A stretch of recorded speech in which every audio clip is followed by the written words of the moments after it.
I think I'm going to try to make it as short as possible. The idea of this workshop was to actually work together to build a presentation to discuss the benefits of learning technology within any type of organization, whether be it corporate environment, educational institution, medical institution, medical services institution, anything of any sort, and to try to figure out what are the indirect benefits, because a lot of us discussed, a lot of the speakers today discussed what are the benefits of learning, and we're going to try to look at what are the indirect benefits to e-learning. Okay, while it's taking its time starting, let's try to define together what your thoughts are about learning technology. I don't know if we can pass a microphone or people can yell out their ideas.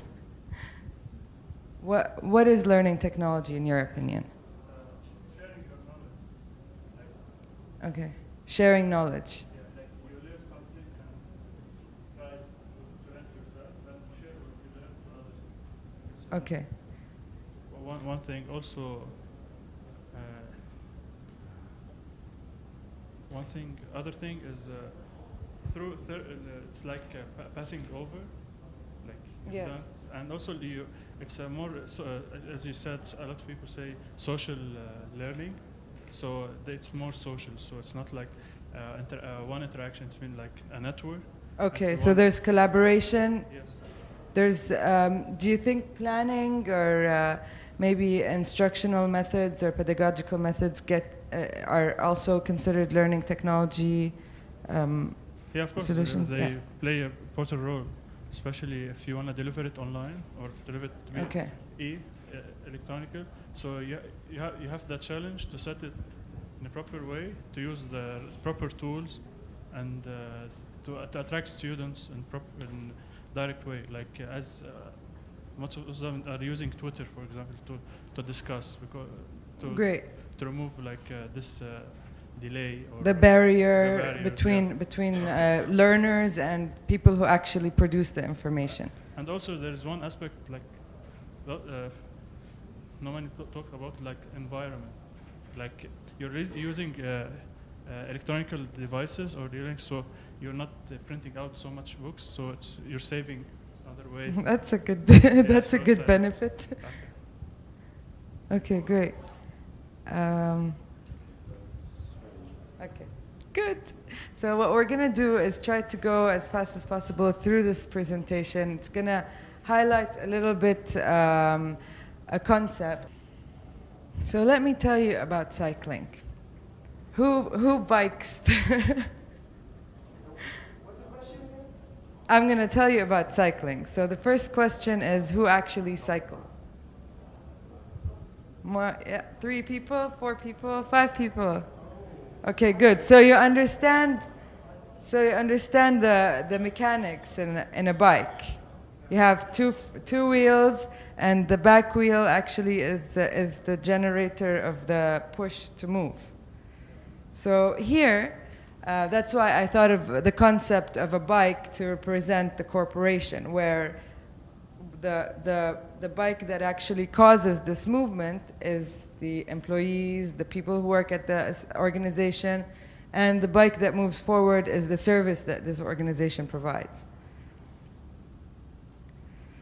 So first, the benefits of learning technology within your organization. What do we mean by learning technology? We got someone listing several explanations for learning technology, and I mean, we can fill them in now, but I'm going to move forward. Reasons organizations choose learning technology. Does anyone have, Josh, would you like to say? Cost reduction. Cost reduction. Yes, you? Global reach. Global reach. Yes. Any thoughts? Better policies? Better processes, maybe, yeah. Accessibility, as you said, global reach. Any other thoughts? It's a trend. That's fair enough. A lot of organizations actually choose to have a learning management system or a learning or training program just because it's the trend and to have it online. Maybe using learning the more modern methods, using digital content or having the social media setups for learning technology is also allowing them to reduce costs of training, because a lot of organizations, they want to do training anyways, but sometimes it would help them reduce costs. And learning technology isn't specifically only for technological treatment. So learning technology, it's all about developing human capability. There's two parts that come in with learning technology. There's the instructional technology, which is the practice of design, development, utilization, management, and evaluation of processes and resources for learning.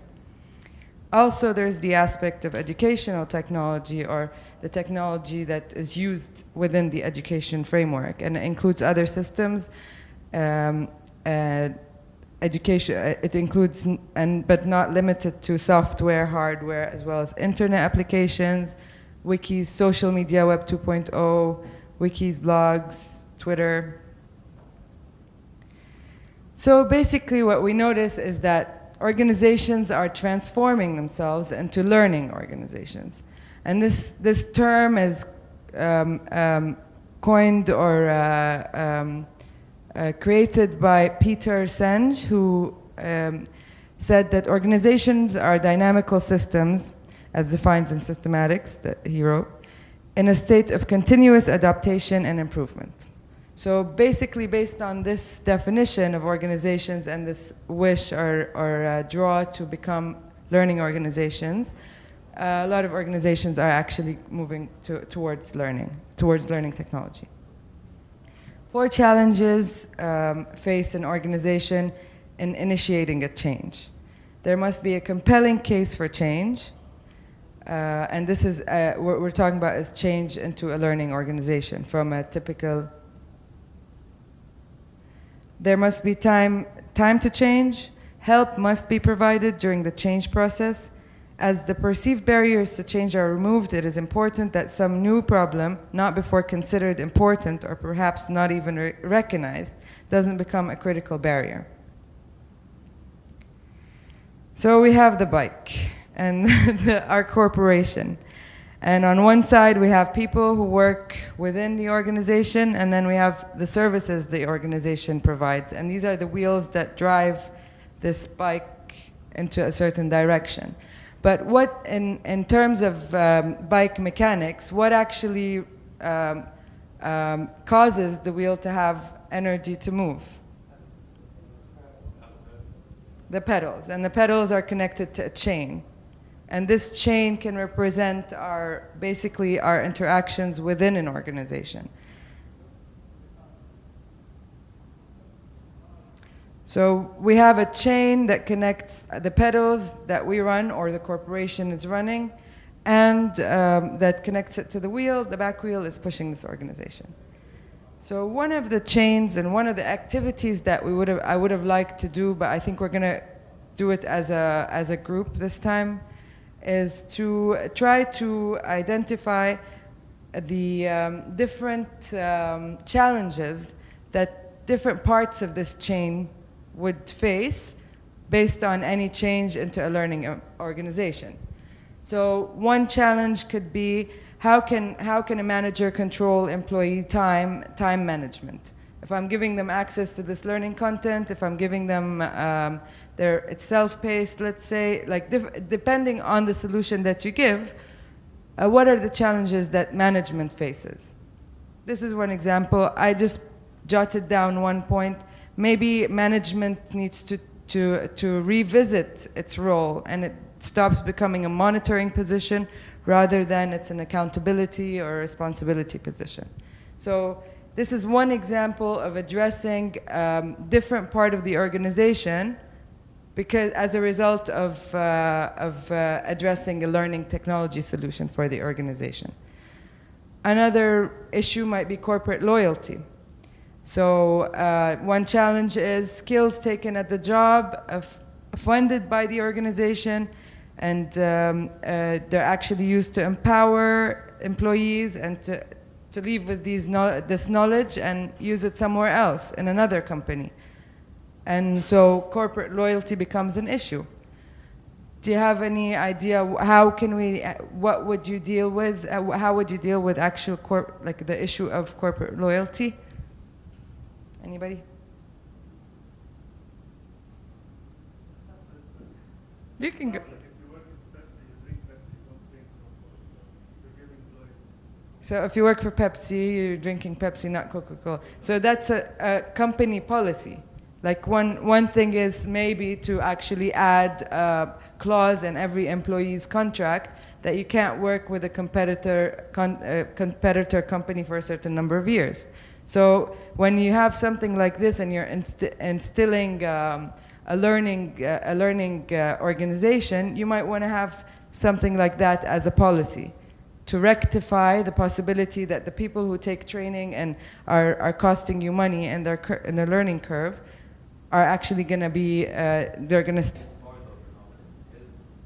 one important thing about it, you have to treat your team the same way you would want to be treated. And then they treat the customers the same way they are treated. Yes. That's why everybody's so happy and so... At Disney. And they're making fun things. The secret about that is not that they tell them, smile, smile. No.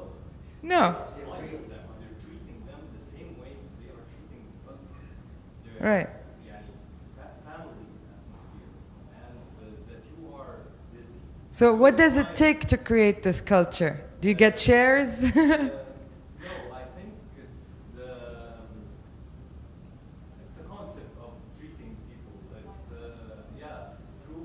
they do it through courses to the managers or whatever, how to deal with people, how to talk to them, and if they implement that, the results are amazing. And that's the part that most companies would say, yes, why not us? Why don't we function this way? Why are our employees not loyal? So this is... They make, let's say for example, an usher at Disney walking around, they make him feel how important his smile to the customer. Tell him how his smile could cause loss. if he didn't smile, this could cause a permanent loss for Disney. Because if he didn't smile, maybe the guy would go home upset. And if he goes home upset, he's going to call his friend, oh, I had a very bad day. This is a killer for the brand. Right. But on the other hand, he smiles and the guy goes home so happy. So it's going to be like Disney was amazing. And they make him feel that he was that reason. Yes. Every single person was that reason. So this is something that a company, let's say, that doesn't have this kind of culture, they will say, okay, we don't have this kind of culture, so I'm very worried about our intellectual property, I'm very worried about our information, and I don't want to give it to all the employees, limited access to each one, and all of these issues. So you start revisiting this issue, when maybe some companies didn't realize that they need this security issue or this culture before getting into a learning technology solution for their company. Another one could be change management and turnover. How do we transfer knowledge to each other? What are challenges that could be faced in that area? Aging population. An aging population, exactly. So what are possible ways to deal with this? An aging population, profiling it would be not comfortable with technology, let's say, or they're leaving, they're retiring, they're, I mean... Well, it's the knowledge and skills gaps after the people who run the factories for the past 40 years, they retire. Who then has that wealth of information that they can equip? How do you cap it? Right. And why do you think, how do you incentivize them to give that information? They'll say you'll always need, because it's hard to let go of a job if it's not adoptable and changeable, and this is what they've been doing for the last 40 years, and this is what they're good at. So another thing that to address is IT infrastructure and security issues. Maybe a company would need to sit and clearly identify levels of access. This is the database, these are the people who can access it. This is the learning management area. This is where you upload and this is where you receive. This is the assigned responsibilities and accountability for management of the system. So there are a lot of issues that the company would have to deal with, and the benefits are across the whole corporation. LMS or assessment management systems or career tracking tools or HR development tools. There are a whole lot of challenges that are related to that. And again, I'm not going to go through them, but if you have any thoughts, let's jot them down so I can finish my presentation later at home and have it all filled with content. Hey, Ruba, I have a thought. Yes. Right. I think really learning management and asset management, I came to the conclusion that I hate acronyms. I hate LCMS, LMS, AMS, CMS. There's there, but at the end of the day, there are tools that facilitate knowledge transfer. So if it's an assessment that is going to do that, then fine, call it assessment management. If it's a learning content in a structural score, AICC, HTML, PDF, video, then call it LMS. At the end of the day, it's a platform that has to enable people to learn something. So you actually bring in a perfect point. What happens when they're saying, okay, we need a platform? What they say is, okay, there are all these acronyms, all these LMS, AMS. So that what they end up doing is actually readdressing and analyzing what do they need this for. And when they identify what they need it for, yes, they can call it anything or create their own solution or not use any of the acronymed platforms and just use their any method, And the issue with that a blog. Sometimes organization will purchase something, starting from the technology, as we were mentioning before, but they don't look at the assessment of what they need Right. as learning processes, and so at the end they bought, a really slow car and they want to drive really fast. Yes. And they're like, wow, I got the wrong thing. Yes. Or they bought a two-seater car when they have a big family. It's I'll use another one. Okay, so there's a whole series in the chain. We're not going to go through them.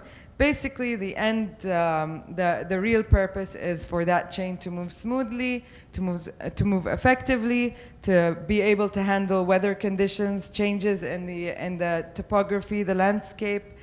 So this is a quote from Russell Ackoff. The fact is that over 90% of the problems that arise in a corporation are better solved somewhere other than where they appear.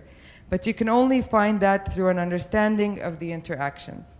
So basically what I'm trying to say is when we look at learning technology or the adaptation of learning technology, it's always because of a gap in knowledge skills or because there's a gap in certain, or there's a new reason to learn it, for example, a new software they're implementing.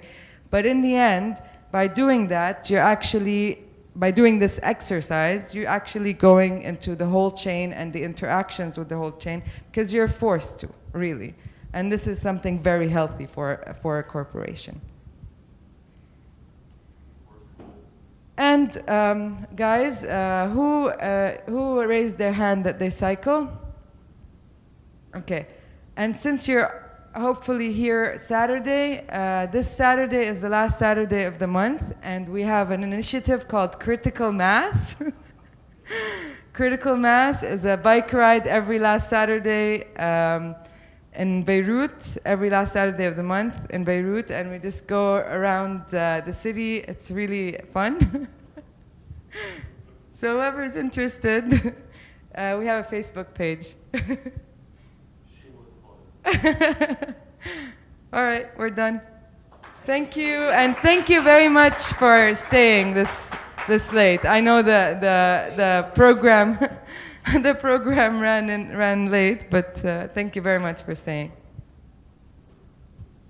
Thank you for attending the education track at Industry Day. We're so sorry about the delay. It was out of our hands. hands. But we'll see you tomorrow, hopefully, if you're coming.